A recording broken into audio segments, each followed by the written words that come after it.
एक ऐसी समस्या के बारे में बात करेंगे जो कई रोगों को जन्म देती है।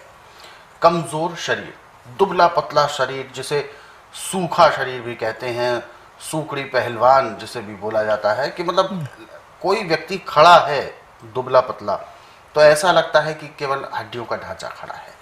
तो क्या ऐसी स्थिति कम भोजन करने की वजह से हुई है या ठीक से पोषण ना मिलने की वजह से हुई है? क्या मानते हैं आप इसके पीछे? जिसका लीवर कमज़ोर होगा, अच्छा, और सख्त चीज़ें उसको खाने को मिल रही हैं, लीवर उसका काम नहीं कर रहा, तो शरीर तो गिरेगा गिरेगा।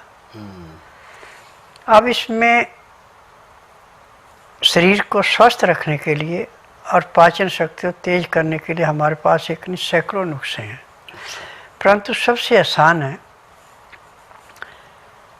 केला और बकरी के दूध का दही। बकरी के दूध का दही? हाँ, केला भी ज़्यादा गला हुआ नहीं होना चाहिए, ज़्यादा कच्चा नहीं, मुलायम होना चाहिए, अच्छा पका हुआ केला। केले को दही के अंदर अच्छी तरह रिड़क के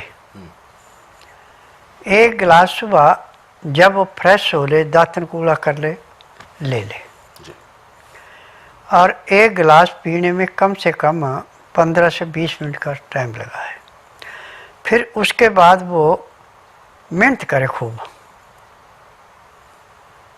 चाहे ज़मीन नहीं अपनी कहीं भी जगह थोड़ी सी देख ली, एक कस्सी ले ली और उससे खुदाई करता जाए, पसीना आएगा उसको। हाँ, बिल्कुल। जितना पसीना आएगा उतना उसका लीवर तेज़ी से काम करेगा।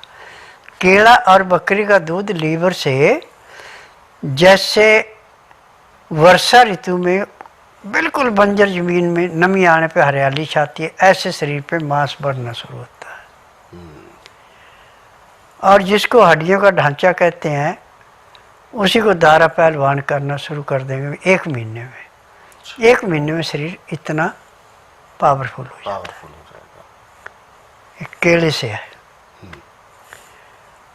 और दूसरा है सेब। यदि आप अपनी शरीर की वृत्ति देखें कि आपकी तो शरीर गर्मी पे है या बादी पे है।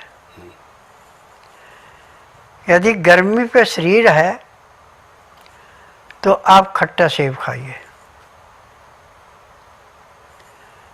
और पित्त पे तो मीठा सेब खाइए।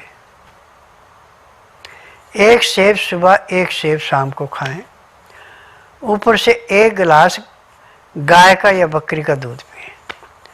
गाय बकरी का नहीं मिलता तो सोयाबीन का बना के पी लें, तो भी आपको वही लाभ होगा जो केले से और बकरी के दूध से हुआ। आज पूरे संसार के अंदर 3 चीज़ें सबसे ज़्यादा खतरनाक हैं, जो आप लिफाफों में नमकीन लेके खा रहे हैं, ये सबसे गंदा है। या तो चर्बी में बनेगा या रिफाइंड में बनेगा, दोनों चीज़ें खतरनाक है। और दूसरा है कि जो भी आप आटा थैलियों में लाते हैं, बाज़ार से लाते हैं, मशीनों से, इसमें चोकर बिल्कुल नहीं है। ये अंदर जाके लीवर पे ऐसे अटैक करता है जैसे जलती अग्नि में पानी डाल के अग्नि शांत होती, ऐसे पाचन शक्ति को खत्म करता है। और तीसरे नंबर पे आ गया आपका फ्रिज।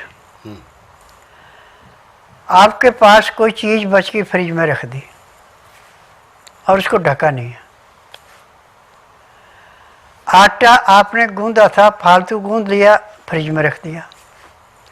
रोटी बना के फ्रिज में रख दी, अब उसमें अमोनियम गैस अंदर चलेगी। बिल्कुल। वो अमोनियम गैस आपकी ऑक्सीजन को भी दबाती है और पाचन शक्ति को खराब करती है। यहाँ से रोग पैदा हो रहे हैं। आप नेचुरली खाने पे और नेचुरली वातावरण पे आ जाए, आपको किसी दवाई की जरूरत नहीं है। और छोटा मोटा रोग हो भी जाए तो आपके घर में 108 वस्तुएं हमेशा रसोई घर में रहती हैं। रोग के अनुसार उससे आप अपने रोग का निवारण कर सकते हैं।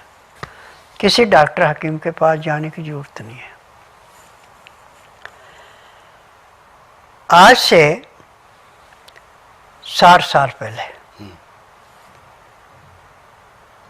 मेडिकल की इतना प्रचार नहीं था जितना कि आयुर्वेद का था। परंतु दुख की बात है कि 1954 में जवाहरलाल ने एक गलती की थी बहुत ज़बरदस्त, जिसने कहा कि एलोपैथिक दवाइयाँ खानी आयुर्वेदिक पूरी बंद कर दो।